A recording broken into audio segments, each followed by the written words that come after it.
Keir Starmer's government is quickly unravelling, less than 100 days into Labour's historic election win.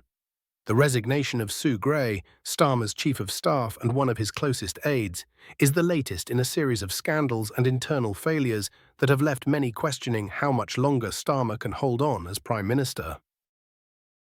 Gray, once heralded as the sharp operator who would steer Labour's ship through the stormy waters of government, is now walking away, citing that the intense media scrutiny surrounding her position had become a distraction to the government's vital work. But that's a convenient excuse for what is clearly deeper dysfunction within Starmer's administration. Gray's departure follows a whirlwind of scandals that have gripped Labour in its early days of governance. I launched a word back in January of this year called Starmageddon, a new word in the Oxford Dictionary. Little to know, we realised that it would be Starmageddon on absolute steroids, and shortly after that, they appointed Sue Gray, supposedly the grown-up in the room, supposedly the most experienced, wisest civil servant, to be his chief of staff, to prepare for office and government in a stable, successful transition.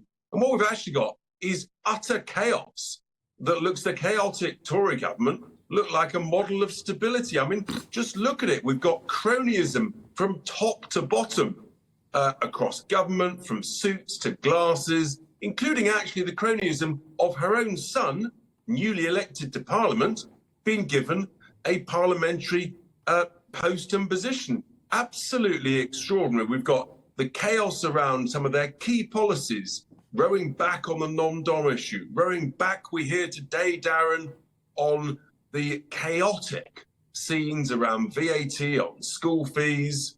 We've got chaos in the boats yesterday. The revelation that Gray was earning £170,000, more than the Prime Minister, was the spark that ignited fury within the party and the public alike. While ordinary Britons face a cost of living crisis, Labour's top team seems more preoccupied with lining their own pockets. It didn't stop there.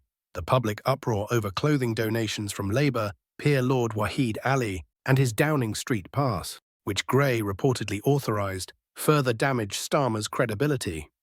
Starmer's government has become synonymous with missteps, leaks and internal infighting, all of which are tarnishing the image of the so-called grown-up government that he promised.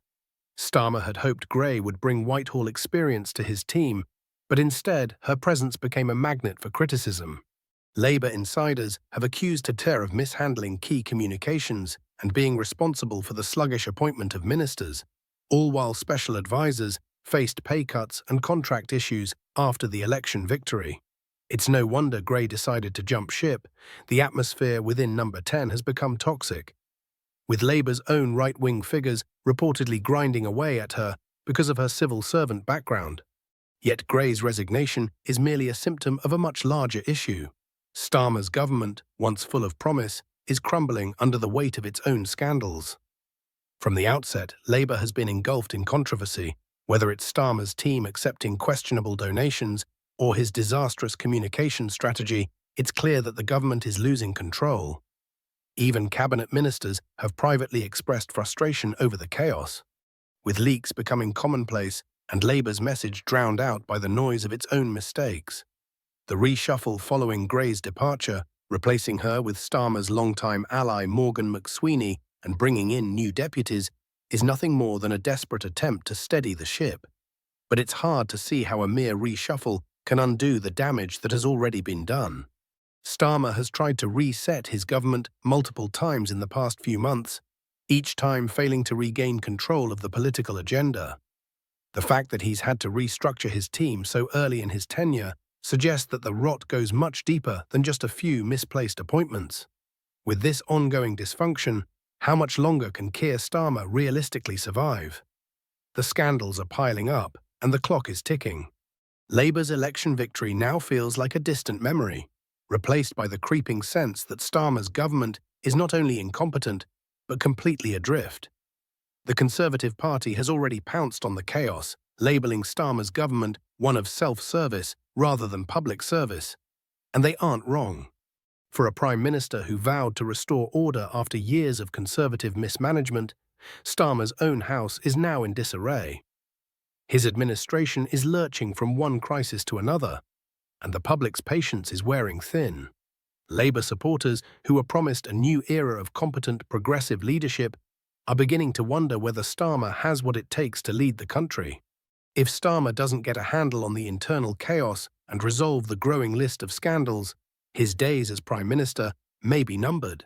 His government is on life support, and unless he delivers meaningful change soon, it may not be long before the calls for new leadership within Labour become impossible to ignore.